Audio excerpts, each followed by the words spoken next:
Ay, no puedo abrir la cámara, la cerré y ahora no la puedo abrir. No, ya.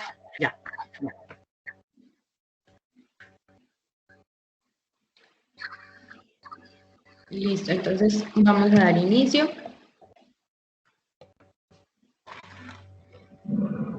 Hola. Hola, buenas tardes. Nosotras somos estudiantes de 10º semestre de Psicología de la Universidad Cooperativa. El día de hoy nos encontramos con la psicóloga y también docente Mónica Pérez. Buenas tardes, profe Hola. Mónica. ¿Cómo están? ¿Cómo les va? Cuéntenme. Muy bien, gracias. ¿Qué objetivo tiene Cuéntenme un poquito. ¿Cuál es el objetivo de la entrevista? Cuéntenme un poco. Sí, ¿qué persiguen con esto? Ay, no. Bueno, entonces necesitábamos hablar con un profesional que estuviera enfocado sobre el psicoanálisis. Es una actividad de una clase de electiva, entonces, pues sabíamos que usted tenía un enfoque en el psicoanálisis. Queremos iniciar sabiendo para usted qué es el psicoanálisis. Bueno, aquí hay... El psicoanálisis es un enfoque teórico de la psicología. Yo creo que ustedes vieron enfoques conmigo, ¿o no? ¿Vieron enfoques conmigo? Sí, tú sí, pero tú también. Señora. Bueno, es un enfoque teórico de la psicología, así como es el humanismo, así como es el conductismo, y de alguna manera cuando yo les contaba del psicoanálisis, es el mismo objeto de estudio, pero se ve con una lente, digamos, diferente. El análisis del ser humano se hace desde una perspectiva diferente a los otros enfoques. De una manera, el psicoanálisis hace un análisis y una comprensión del comportamiento humano desde una metapsicología. Y cuando uno habla de una metapsicología, habla un poco más allá de la conducta, más porque de alguna manera la psicología es el estudio de la conducta humana, pero el psicoanálisis de alguna manera va un poco más allá, y cuando hablamos más allá, entonces toca las instancias del inconsciente, del preconsciente y el consciente. El consciente se puede evidenciar, el preconsciente de alguna manera también, pero el inconsciente de alguna manera es un espacio que es un poco más difícil de evidenciar y de comprobar. Entonces, es una forma de ver el comportamiento, es una forma de estudiar al ser humano, y yo siempre he pensado que el objeto de estudio es demasiado amplio. Nosotros, el comportamiento humano, el sujeto, es un objeto muy amplio de estudio, de tal suerte que por eso surgen los diferentes enfoques para estudiarlo. Entonces, si ustedes se ponen a ver, el humanismo de alguna manera como que estudia el aquí y el ahora y el sentimiento. El conductismo estudia la conducta, lo observable, lo medible, lo cuantificable, y lo cognitivo estudia la forma como conoce el ser humano, y el psicoanálisis de alguna manera lo que trata es de comprender la conducta y el porqué de esas conductas. Básicamente es eso, no sé si queda claro. Sí, señora, muchas gracias, profe. Y ya como en la parte profesional, ¿cómo implementa usted el psicoanálisis pues en todos los ejercicios de la profesión? Cuando uno tiene una formación psicoanalítica, digamos que mi formación es más psicodinámica, porque hago la diferencia, porque cuando hablamos de psicoanálisis, solamente hablamos de Freud, y de un enfoque un poco más vertical y de una práctica mucho más vertical. Cuando hablamos de la parte psicodinámica, de pronto hay un poco más de flexibilidad en la práctica de la psicología. Y entonces cuando tenemos una postura y una comprensión del ser humano desde lo psicodinámico, pues entendemos al ser humano desde su historia, entendemos al ser humano desde la relación con su madre, entendemos al ser humano desde lo biopsicosocial, entendemos al ser humano desde los mecanismos inconscientes de defensa, y desde ahí podemos comprender y explicar también algunas de sus comportamientos. Entonces, cuando construimos la psicología desde esta perspectiva, si trabajamos en alguna de estas áreas, vamos a observar y vamos a concebir, no tanto observar, sino a concebir esos comportamientos desde la perspectiva psicodinámica, teniendo en cuenta todas estas estructuras, teniendo en cuenta su historia, teniendo en cuenta su relación con las figuras, con las primeras figuras, con las figuras secundarias, con su historia. Creo que la parte de la historia del ser humano aquí cobra una importancia fundamental, porque de la historia del ser humano es el ahora del ser humano para la parte psicodinámica. Entonces, entonces la concepción de la psicología se da desde ahí. Si yo trabajo, yo en este momento ahorita estoy haciendo una práctica en la parte clínica, en la parte psicoterapéutica, pero yo también he trabajado en la parte de docencia, también he trabajado en la parte educativa y también he trabajado en la parte organizacional, y de alguna manera esa concepción que yo tengo de ser humano, ¿cierto? Con lo que yo les comentaba, hace que mi práctica se enfoque de una manera diferente a como lo enfocaría una persona conductista o cognitiva o humanista. De alguna manera, no sé si ustedes lo han notado, cuando ustedes hablan con una persona que maneja un enfoque conductista, su lenguaje de la psicología es diferente al del humanista, es diferente al del cognitivo y es diferente al del psicodinámico. Entonces, y de esa misma manera es su práctica y de esa misma manera es la concepción de ese ser humano. Sí, profe, gracias. Y digamos, ya que usted nos comentaba que, digamos, está haciendo una práctica clínica, ¿no? ¿Qué cosas del psicoanálisis ha implementado que le han servido como en esta práctica clínica, y qué cosas del psicoanálisis usted cree que de pronto no se puedan poner en práctica ya en una terapia clínica, en un caso clínico? Pues yo vuelvo y te digo, yo no hago psicoanálisis y hago esa diferenciación marcada. Para el psicoanalista tiene que hacer 5 años más de formación. Yo soy una psicóloga que tiene una maestría en psicoanálisis y por esa razón mi enfoque y mi práctica es psicodinámica. O sea, ¿qué hacen? Entonces, ¿qué hace esa diferencia? De alguna manera, yo, por ejemplo, no utilizo un diván en la técnica, básicamente hay una diferencia. No utilizo diván, no utilizo tanto la técnica del silencio. No digo que no se puedan utilizar, sino que yo no la utilizo. Y de alguna manera establezco unos tiempos. De alguna manera le digo a la gente, mire, este proceso se termina, el proceso en la parte psicoterapéutica se termina cuando la persona se siente, o sea, digamos, empieza a tener una armonización de sí misma con el medio. Y entonces empiezan a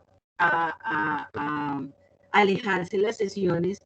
En el psicoanálisis clásico es un proceso que nunca termina.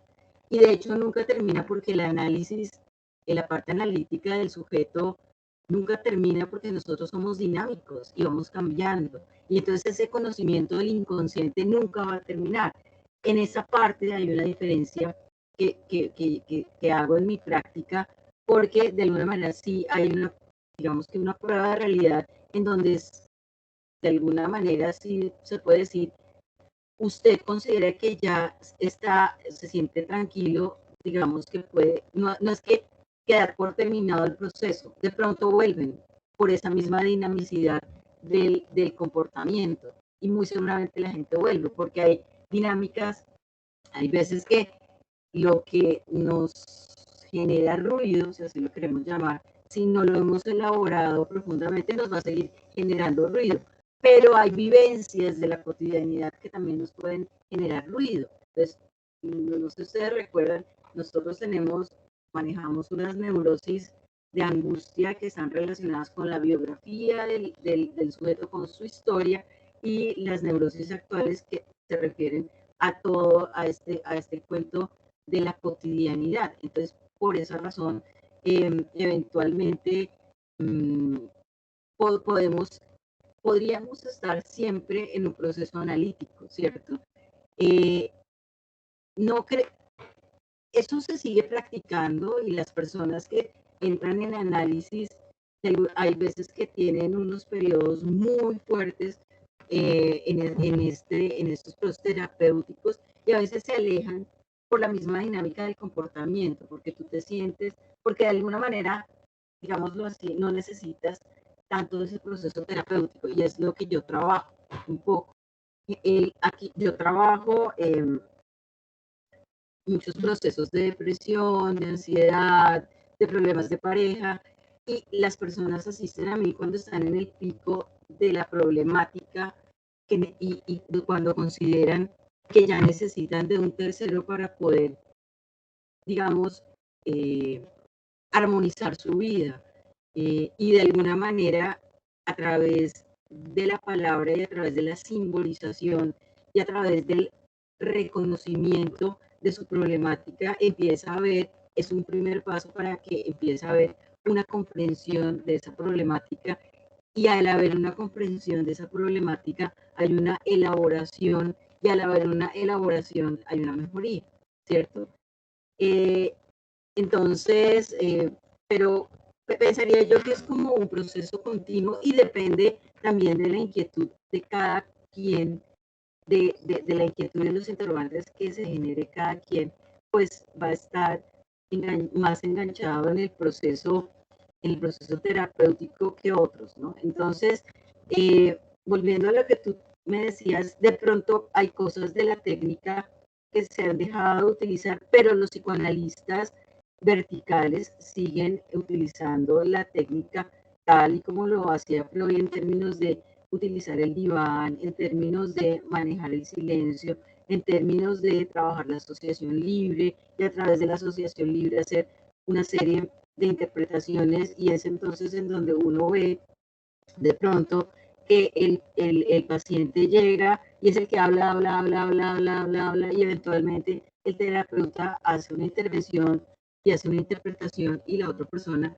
es la protagonista del proceso, que es también lo que yo hago. La otra persona es la protagonista del proceso. Aquí en estos procesos psicodinámicos, la técnica es la relación terapéutica y la técnica es el diálogo activo. Y cuando yo hablo de diálogo activo, es un poco ella hace referencia a la reflexión que debemos hacer frente a la problemática que nos está generando ruido o que nos está generando molestias. Y entonces en esa permitirme reflexionar y con unas intervenciones mías, dependiendo del curso del discurso, la persona se permite hacer un conocimiento y un reconocimiento de qué es lo que le está pasando y por qué le está pasando. Aquí es muy importante el por qué le están pasando las cosas. Yo no me quedo solamente en el qué son otros enfoques que para algunas cosas son perfectos, y también depende de la persona. ¿Qué pretendo yo con el proceso terapéutico? ¿Qué me satisface a mí? ¿Qué quiero saber y cómo lo quiero enfocar? Entonces, no sé si respondo a lo que me preguntas. Sí, señora. Profe, quisiéramos saber también qué la llevó a su merced a elegir ese enfoque. Es una pregunta chévere. Primero, la universidad donde yo estudié, pues tenía un enfoque psicodinámico y eso tiene mucho que ver. Cuando yo y pues ustedes allá no, me tuvieron que llamar a mí para poder hablar de esta vaina, porque allá todo el mundo es cognitivo y conductual, creo, que no, sí, a estas alturas del partido es que ni siquiera humanistas hay, creo. Pero eso tiene mucho que ver. Cuando yo recibo clases de personas con un enfoque, pues voy entendiendo la psicología desde ese enfoque. Es como la crianza de mis papás, un poco eso. Cuando yo estoy chiquito, la crianza de mis papás tiene mucha influencia en mí, y es un poco también en la parte de la educación en la universidad. Entonces tiene mucho que ver con el enfoque de la universidad y tiene mucho también que ver con las preguntas que te haces tú como psicólogo y como ser humano. ¿Qué te preguntas tú? ¿Qué te satisface a ti? ¿A dónde quieres llegar con la psicología? ¿Cuáles son las preguntas que tú te haces? siendo psicólogo? ¿Cuáles son las preguntas que te haces de ti mismo frente a la psicología? ¿A dónde quieres llegar con la psicología? Entonces, eso de alguna manera hace que uno escoja un enfoque u otro. Por eso yo escogí el psicoanálisis, porque me daba las respuestas del por qué. Para mí es muy importante. Si yo no entiendo el por qué, no entiendo el qué. Entonces, para mí es muy importante eso. Y por eso, obviamente, pues mis profesores eran psicoanalistas. Entonces, la relación era diferente con ustedes. Yo tuve, si no estoy mal, una profesora conductista, que fue Ángela María Robledo, no sé si la conocen, que está por allá metida en el Congreso.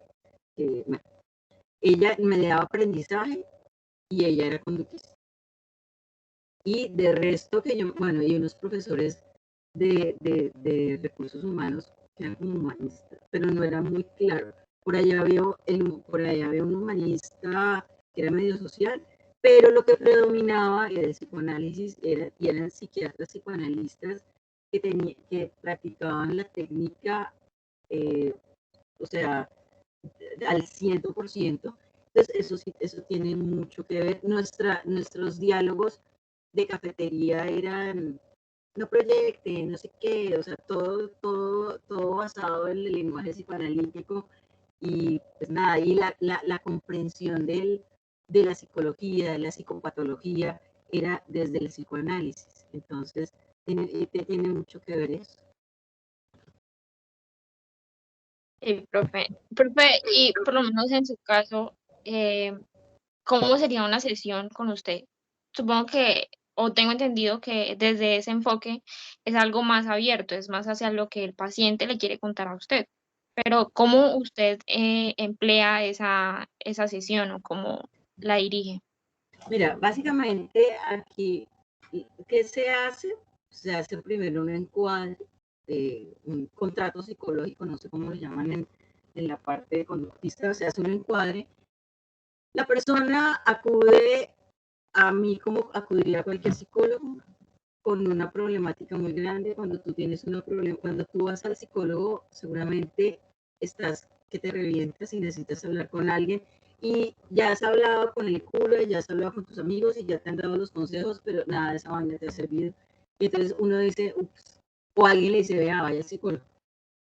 Entonces uno busca, generalmente uno no pregunta, porque de alguna manera, es lo que yo me he dado cuenta, la gente no quiere ponerse en evidencia de su estado emocional. Y no quiero decir con eso que uno esté loco, sino que no se quiere poner en evidencia que está mal emocionalmente, porque pues de alguna manera eso lo hace vulnerable al medio.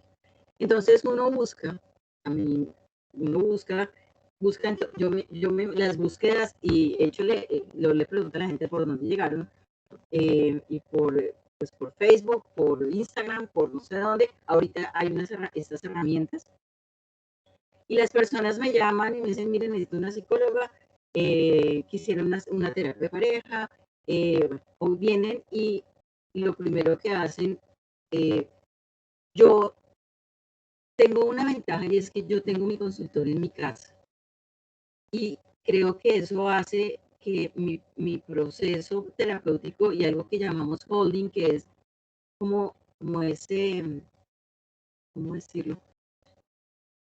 Como esa acogida para el paciente sea chévere, porque no es un consultorio frío donde es impersonal. Entonces, aquí es, o sea, mi consultorio tiene mi sello.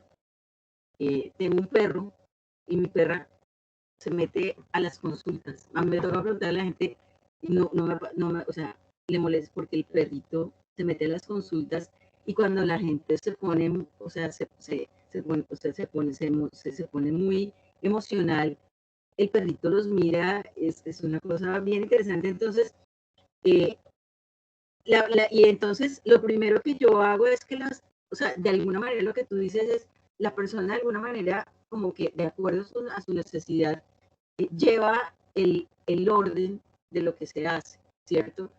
Y muy seguramente, pues de hecho, ya tengo una información que me han brindado a través o del celular, de una llamada o del WhatsApp, me he dado cuenta que a la gente no le gusta llamar, le gusta escribir por WhatsApp, porque de alguna manera el WhatsApp te defiende, te da un poquitico de esconderte. Entonces, se establece la primera cita, las personas llegan, entonces tienen ese como que llegan muy tensionados y se bajan un poco. A ver, cuando pues atiendo en mi consulta, en mi consultorio, pues nos toca ponernos tapabocas, porque ahorita toca ponerse tapabocas y eso hace que tú puedas verla, que no las, por ejemplo, hubiera sido muy tenaz vernos personalmente porque no les podía ver toda la cara. Ahorita por lo menos les puedo ver toda la cara, estamos lejos, pero les puedo ver la cara, pero cuando estamos face to face nos toca con tapabocas, pero cuando está haciendo buen tiempo yo tengo un patio que está lleno de matas, entonces yo organizo y pongo un par de sillas y yo atiendo en el patio y eso hace que la cosa como que fluya muy chévere porque en el patio suenan las chicharras, bueno, el verde, hay un revoltillo ahí como interesante que hace que la relación terapéutica sea buena y fluya. Eso hace que las personas bajen sus defensas y puedan abrirse y pues y llegar al punto necesario donde quieren llegar. Las personas como que hacen catarsis en la primera sesión. Hay sesiones, mis sesiones se supone que demoran, son de 50 minutos. Hay primeras sesiones que yo me he demorado 3 horas. Porque el rollo. Y bueno, en estas primeras sesiones yo les cuento cómo trabajo, que es la parte del encuadre.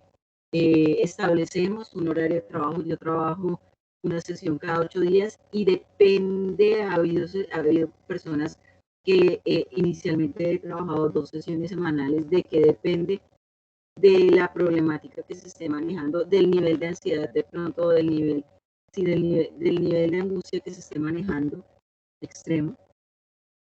Y se establece de alguna manera el encuadre, si ustedes recuerdan, el encuadre es el horario, el tiempo de trabajo, las estrategias que utilizo.